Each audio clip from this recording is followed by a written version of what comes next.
সোণাপুৰৰ পৰা মই জুবিন গাৰ্গে কৈছো, ছিংগাপুৰত কোন সেইকেইটা তাত নাই নহয়। মই এতিয়া খাৰঘুলি কাহিলীৰ পৰা কতোৱে নাই। মই এতিয়া সোণাপুৰ, মাথো সোণাপুৰ। সোণাপুৰে মোৰ শেষ ঘৰ, শেষ মঞ্চ।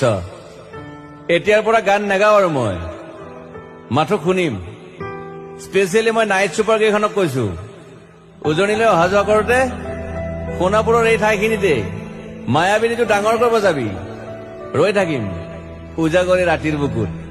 মই আগতেও কৈছিলো আৰু এতিয়াও কৈছো, মোৰ কোনো জাতি নাই, মোৰ কোনো ধৰ্ম নাই।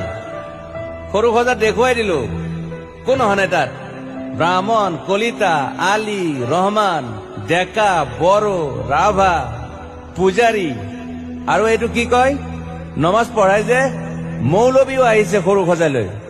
I love people, I love man. সেইবাবে মুখ্যমন্ত্ৰী হিমন্ত দাকো কৈছো, মই বিৰোধী দলকো কৈছো, লুৰি নকিল সকলোকে কৈছো, পলিটিক্স নকৰিবা বন্ধু। মই সৰু সজাই মানুহৰ অসমখন বিচাৰিছিলো। চাই থাকিম সোণাপুৰৰ পৰা। খেলি মেলি হলে কষ্ট পাম, উভতিও আহিব নোৱাৰিম। যোৰহাটৰ মানুহখিনিয়ে কষ্ট পাইছে বুলি শুনিছো। মোৰো যাবৰ মন আছিল। প্ৰিয় ঠাই, দেউতাৰ ঠাই।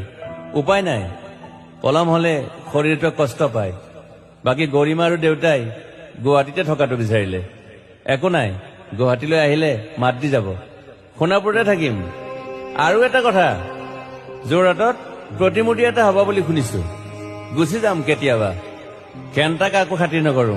মায়াবিনী ৰাতি ধুমুহাৰ সতে।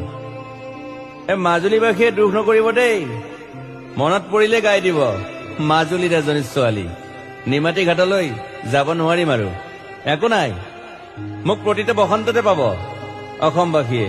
শৰতত গাইছো, বহাগত গাইছো, ৰদত গাইছো, বৰষুণত গাইছো। দুখৰ গান, সুখৰ গান, শিশু, মুক্তি, মায়া, অনামিকা। মাথো নতুন গান গাব নোৱাৰিম। বন্ধ হৈ থাকিল চেলা সকলো। এতিয়াৰ পৰা আৰু শুনিম শেষ মঞ্চখনৰ পৰা। সোণাপুৰেৰে পাৰ হৈ গলে গাই যাব কেতিয়াবা ধুমুহাৰ সতে। মাজতে সাঁথৰ এটা কওঁ, ছিংগাপুৰত মই অন্তদাই কোৱা মতে নৰ্থ ইষ্ট ফেষ্টিভেল আছিল। মই আগতেও কৈছো, সাগৰ মোৰ প্ৰিয়। সিদ্ধাৰ্থ, শেখৰ, মই একেলগে সাগৰ গলো। পিছত গম পালো ঘেণ্টা মই মৰি থাকিলো বোলে।